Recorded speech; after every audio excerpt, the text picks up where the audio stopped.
Welcome. My name is Greg Hogan. I'm with the OSU Environmental Health and Safety Department here at Oklahoma State University. Today we're going to be talking about compressed gas cylinder safety. The objectives today include compressed gas cylinder labeling. We'll also talk about the storage of compressed cylinders. We're going to talk about the cylinder valves, the regulators, and the fittings, how to handle of compressed gas cylinders, the transportation of the compressed gas cylinders, and emergency procedures of what to do in case something does go wrong. Many facilities at Oklahoma State University do require the use of compressed gases for a variety of different operations.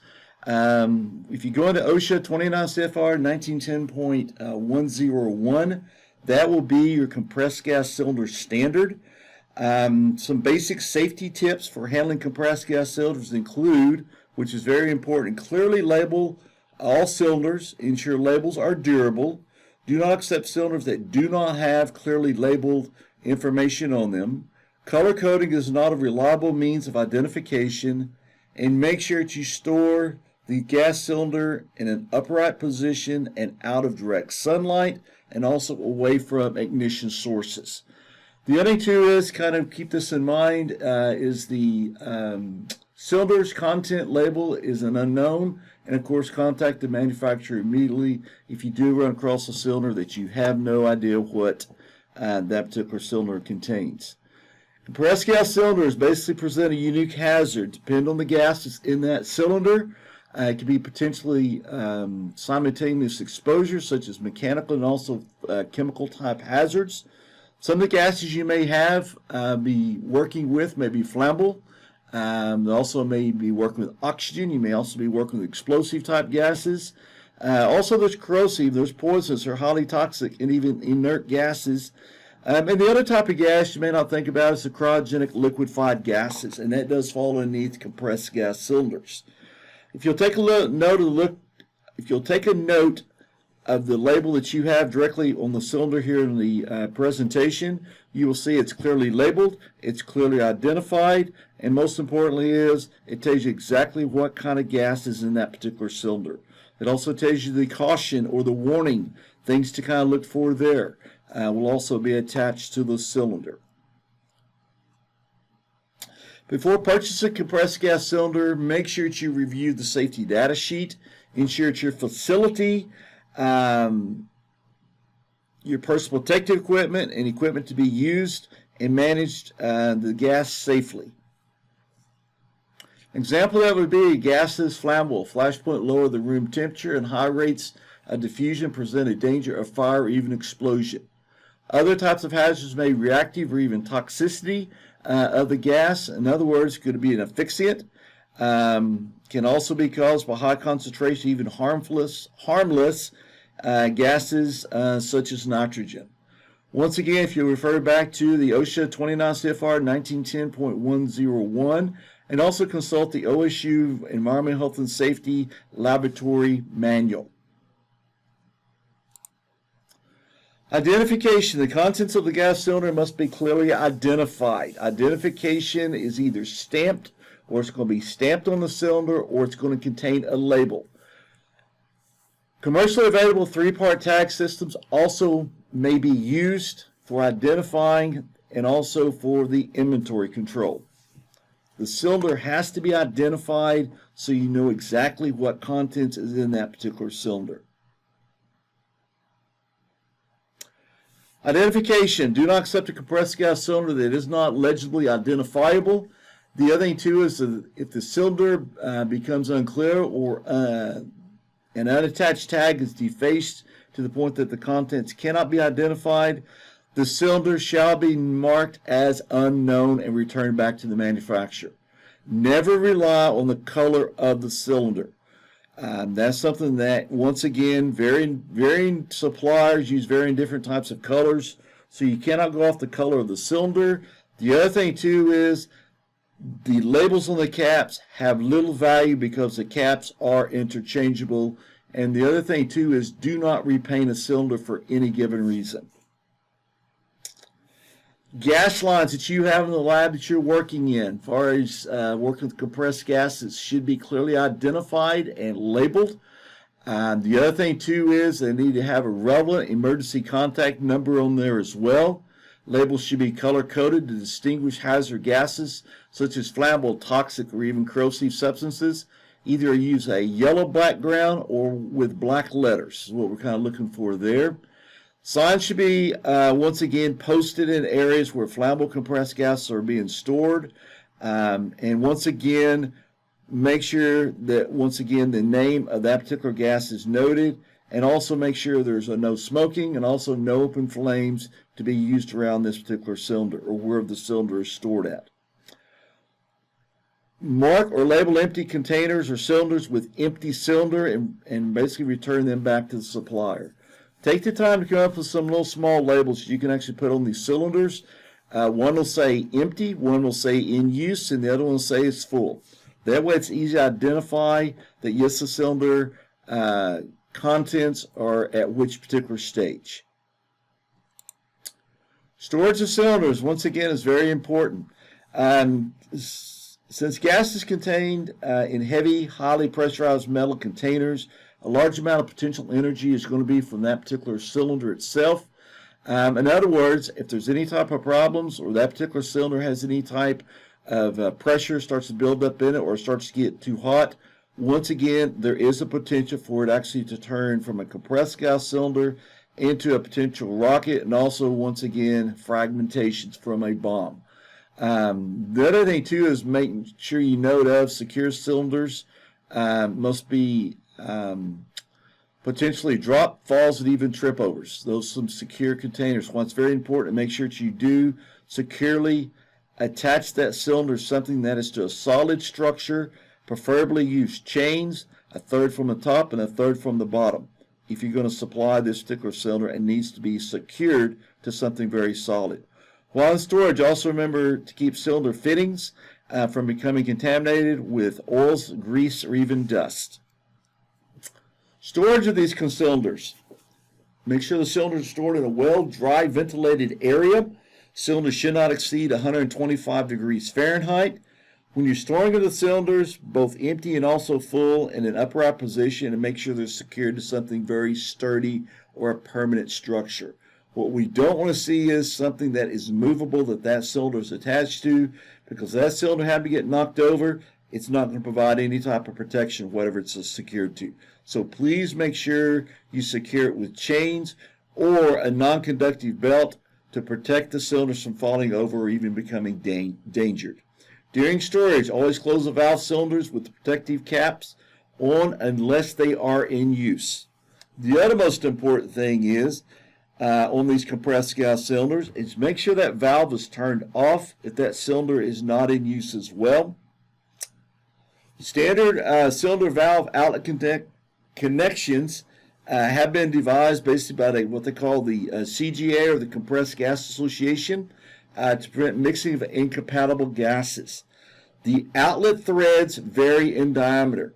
Some are internal and some are going to have an external type of a thread. Some are right-handed and also some are left-handed threads. In general, right-handed threads are used for non-fuel and also water pump gases, while left-handed threads are used for fuels and also for oil pump gases. To minimize undesirable connections, only CGA standard combination of valves and fittings should be used on compressed gas cylinders. The other thing too is remove the regulators when not in use and store these away from grease and oils. The other thing too is put the protective caps back on the fittings when in storage. Do not rely upon the regulators to hold the gas contents inside that particular cylinder, because once again, these valves, these regulators, these manifolds that you're going to find on compressed gas cylinders, once again, they can have a defect in them. They can also leak the gas out. So that's something to kind of look at there. Regulators are gas specific and not necessarily interchangeable. So in other words, whatever gas that you're using, make sure that the regulator you're using is compatible with that particular gas. The next part is the threads on the cylinder valves, regulators, and other type fittings should be examined to ensure they do correspond, and once again, they are undamaged. Always make sure that the regulator and the valve fittings are compatible. The other thing too you got to watch out for is you do not want to cross thread the threads. either on the cylinder or on the manifold or on the regulator that you're actually connecting together. Cylinders should always be placed with the valves accessible. The main cylinder should also be closed as soon as it's not in use. The other thing too is it is necessary not to only for safety, but when the cylinder is under pressure, but also to prevent the corrosion contamination resulting from diffusion of air and moisture into the cylinder after it has been emptied. Cylinders are equipped with various types of either a hand valve or a stem valve. For cylinders equipped with a stem valve, the valve spindle key should remain on the cylinder while the cylinder is in use. Take that little key, put it directly where it has the little tab to actually open and close that cylinder, and it should be attached there while that cylinder is in use. Only wrenches or tools provided by the cylinder supplier should be used for opening and closing the valves. At no time should pliers, pipe wrenches, or anything like that be used to open up a valve cylinder. Cylinder valves should only be opened slowly. In other words, what you want to do is you want to crack that valve just a little bit, let that gauge kind of fill up, and you don't have to open that valve cylinder all the way. Just open it enough, once again, to allow the gas to transfer directly through to the manifold or to the regulator. Oxygen valve cylinders should be opened all the way. Okay, only on the oxygen cylinder shall those valves be opened all the way. Open the oxygen valve cylinder stem just once again, like I said, a crack. Once the needles at the high pressure gauge has been stopped, open the valve all the way. This basically valve will backseat the valve itself. In other words, turn these valves on slowly. Just don't open up very quickly, because once again, you could cause damage to the threads. But not only that, if there has to be a leaking inside that packing, basically where the valve cylinder does shut off, it could cause a potential loss of the gases in that cylinder.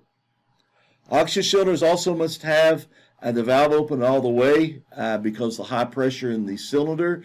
And the other thing too is this prevents high pressure gas from leaking out through the threaded stem. When opening up a valve cylinder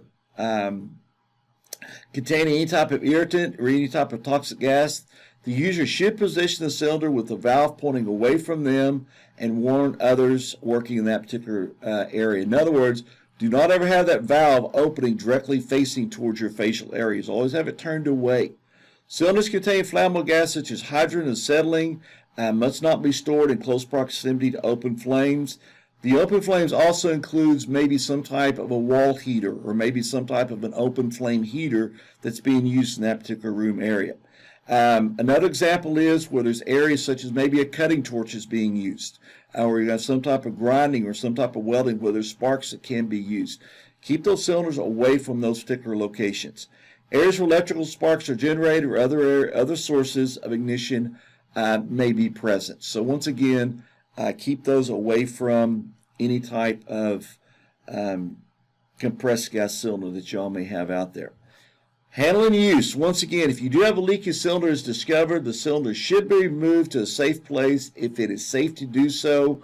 Inform EHS, Environmental Health and Safety Department here at Oklahoma State University, and make sure you contact that vendor as soon as possible. Under no circumstances should that an attempt be made to repair or even to the cylinder or even to the valve. Here's the thing that you need to remember. The company that supplied you with those compressed gas cylinders are responsible for the cylinder. They're responsible for the valve. The only thing that you have purchased are the contents inside that cylinder. So if you have any type of leakage with the valve, any trouble with the cylinder, you need to make sure that you contact the supplier for that particular gas. In-use flammable and even oxygen cylinders must be separated by a minimum of 20 feet or divided by a firewall that's at least 5 feet tall with a minimum fire rating of basically a half an hour. Oxygen and flammable cylinders that are not needed for immediate use should be separated by a fire-rated barrier. Cylinders containing acetylene shall never be stored on their side. They always need to be stored in an upright position. An open flame shall never be used to detect leaks of flammable gases. Hydrogen flame is invisible The other thing too is feel for heat. The other thing too that you do want to kind of keep in mind as well, one common practice is use a natural bristle brush to sweep the air directly in front of you. After the regulator is attached, the cylinder valve should be open just enough to indicate the pressure on the regulator gauge does fill up, and then check all the connections with a soap water solution. Do not ever use an open flame to check to see if you have a faulty valve, a faulty regulator. Make sure to use typical soap and water. You can get that pretty easily. Put it in a little spray bottle if you want to. Spray it directly on the fittings. If you start to see a bubble, once again, that means what? You do have a leak in that particular cylinder at that particular location. Never use oil or grease on the regulator or the cylinder valve. Okay? If you do see anything like that, take a rag and kind of wipe it out very carefully, but do not use oil or grease on any type of cylinder valve. If there's any questions as to suitability of a regulator for particular gas, you need to contact the vendor that supplied you with that particular gas that you received. Basic handling rules. Rules are basically for piping. Plastic piping shall not be used for any portion of a high-pressured system. Do not use cast iron pipe for chlorine. The other important thing is do not conceal distribution lines where a high concentration of leaking hazardous gas can be built up and also cause an accident. In other words, do not hide these distribution lines in these areas where you use compressed gases. Copper piping shall not be used for acetylene. Distribution lines and other outlets should be clearly labeled of the type of gas contained in that particular piping or that particular line system. Piping system should also be inspected for leaks on a regular basis. Special attention needs to be given to the fittings as well as possible cracks that may have been developed. Another thing too is daily checks of systems are required and it must be logged. So get you a little log sheet gathered up. You can put it directly by that compressed gas cylinder. You can look to see, and even by the lines that you're using, you can see exactly when they were last inspected. Was there any defects? Was there any defaults that you may find either in the cylinders or also in the compressed gas lines that's actually being used? A cylinder should never be emptied to a pressure lower than 25 psi. The residual contents may be contaminated if the valve is left open. And do not transfer gases from one cylinder to the other. The gas may be incompatible with residual gas remaining in the cylinder, and once again, it also may be what? Incompatible with the cylinder materials for what that particular cylinder is made from.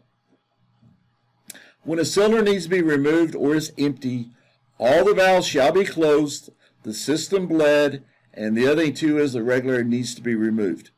Be aware of the weight of the cylinder. These cylinders are very, very heavy. The other thing too is watch where you place your hands, because once again, it can involve pinching, it can involve smashing, or actually could crush your hand or your fingers if one of those cylinders happens to fall directly on your hand. The valve cap shall be replaced.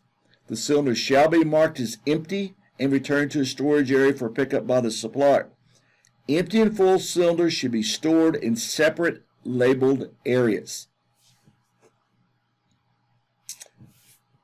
Where the possibility of flow reversal does exist, the cylinder discharge should be equipped with approved check valves.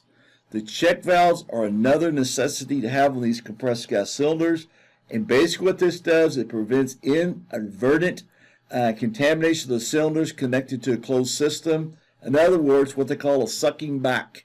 Is partially troublesome where gas are used as reactants in a closed cylinder. The cylinder should also be such a cylinder system should be shut off or removed from the system when the pressure remains. Once again, the key number to remember on that is 25 psi. Okay, if there is a possibility that the container has been contaminated, it should be so labeled and returned back to the supplier.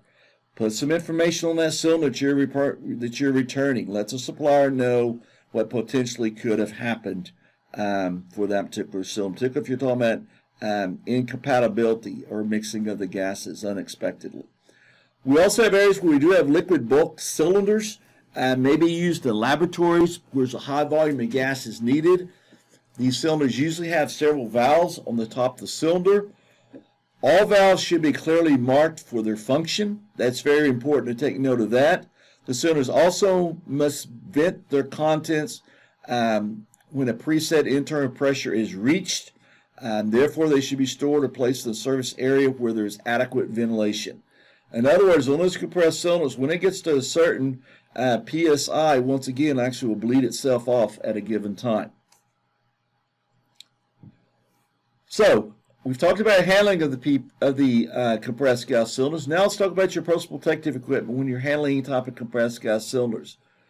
The closed-toed footwear or the closed footwear and impact-resistant footwear are some things to think about if you're handling compressed gas cylinders.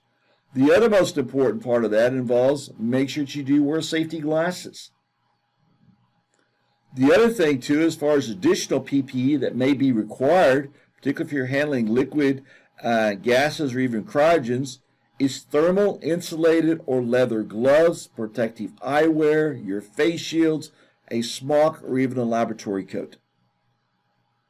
That is your basic personal protective equipment that you should have if you're going to be handling or be using any type of compressed gas cylinders, making any type of fittings, or even making any type of connections. So make sure that you are wearing the correct personal protective equipment for the situation that you are involved with.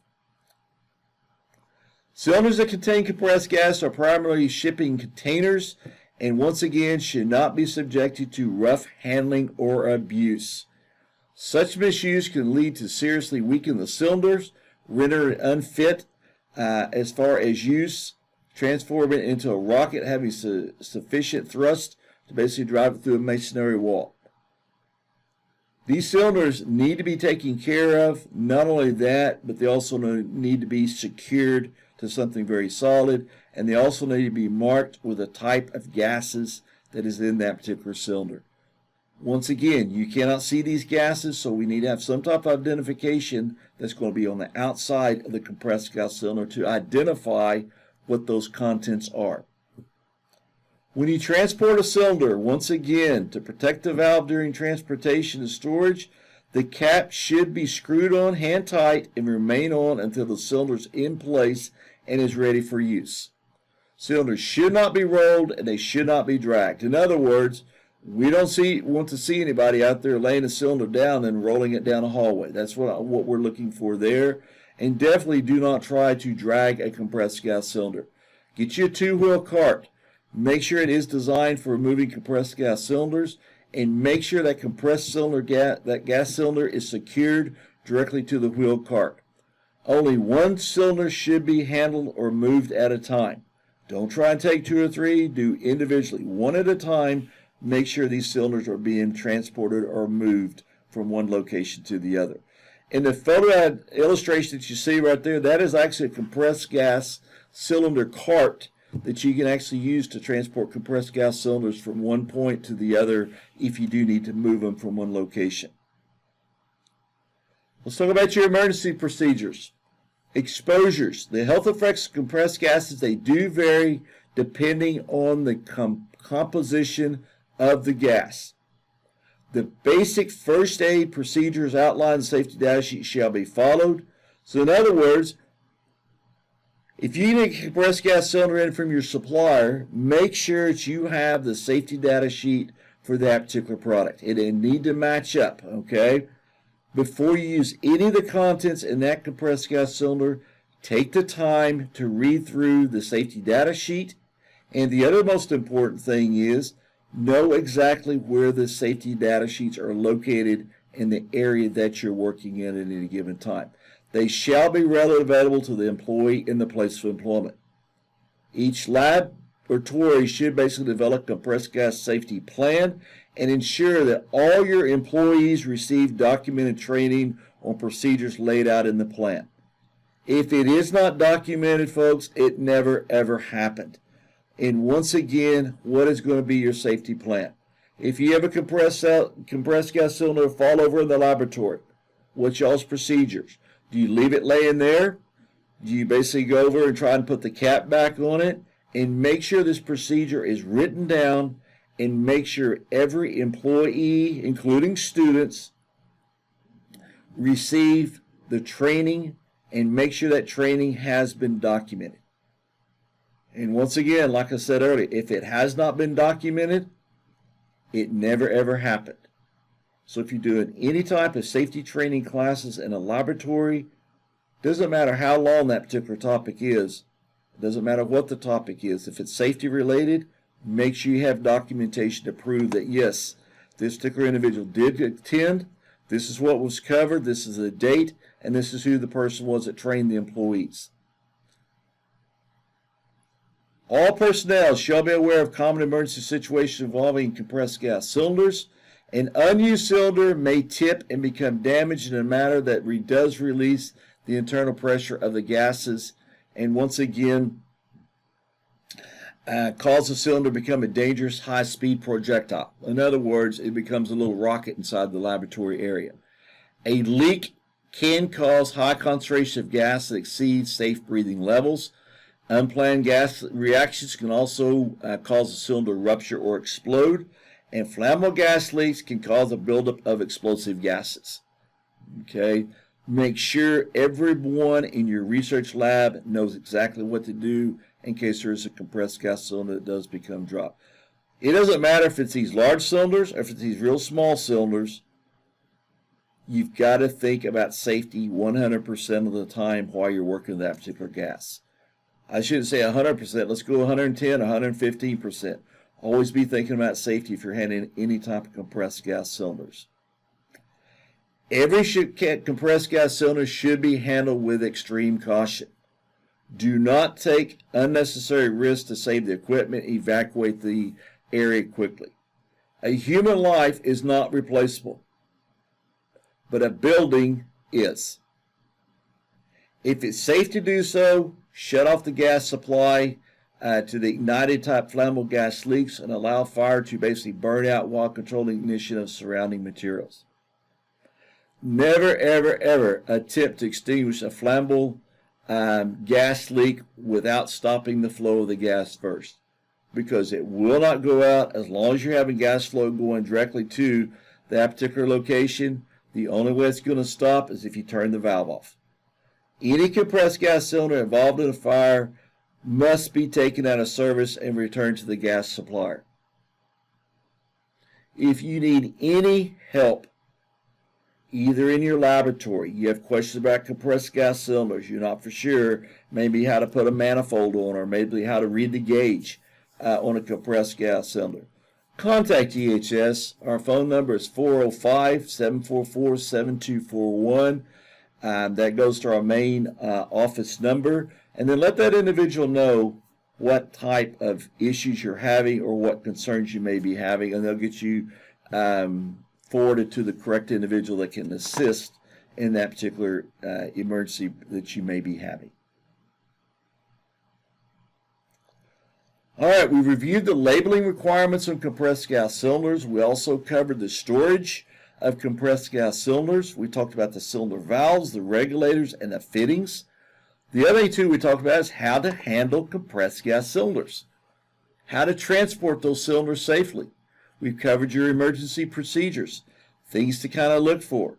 One of the things that I want to add in that I missed earlier, I do apologize for that, is when you call 911, you need to make sure you know exactly the building number, the building name, and the building address. That way, they know exactly who to contact. Not only that, but where does the emergency need to respond to at that given time. These are some common questions that people ask during compressed gas cylinder safety training. Compressed gas cylinders has a leaking shutoff valve. So who do I call? You need to contact who? You need to contact the manufacturer or the supplier of the gas where it came from. Remember earlier I mentioned this. You bought the contents inside the cylinder. The supplier owns the cylinder. The supplier also is in charge with the valve that's on top of that compressed gas cylinder. Who supplies manifold gauge for the compressed gas cylinders? That's going to be supplied through your department. You can also purchase them for whatever cylinder that you have. Just remember this on the manifold gauges. They need to be compatible with what? The gases that they're going to be regulating under pressure. Can I store compressed gas cylinders in a building's hallway? And the answer to that is no, you cannot. The hallways in any building, they have got to have what they call a means of egress.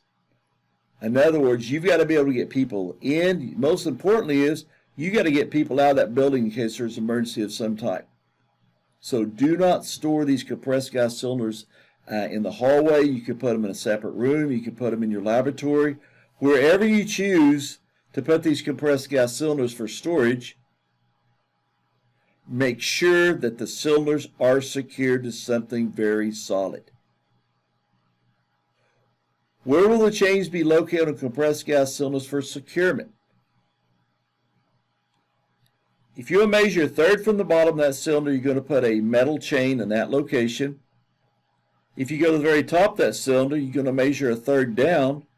And that third down basically is where you're going to put your second chain as far as securing that compressed gas cylinder. Now when you're securing a compressed gas cylinder, you need to make sure, number one, is what? It needs to be a solid structure that you're going to support that particular cylinder by. We do not want to see any cylinders secured to some type of unstable cart. That's what we don't want to see. We want to see them attached to the wall with some type of securement. And once again, make sure that you keep the caps on top of the cylinders when they're storing them.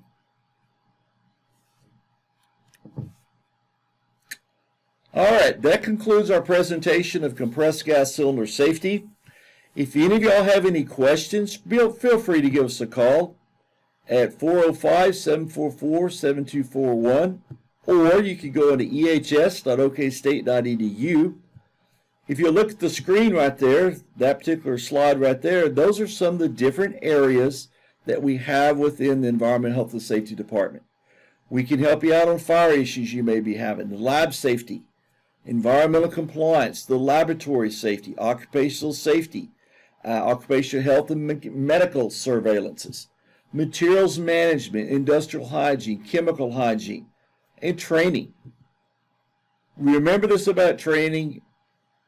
Everybody needs to make sure if you train an individual on the topic, make sure you have the documentation to prove that it did happen. In conclusion, I'd like to say thanks for everybody attending today. If y'all have any questions, I did put my information on the slide directly in front of you there. And I do wish every one of y'all a safe and wonderful day. Thank you.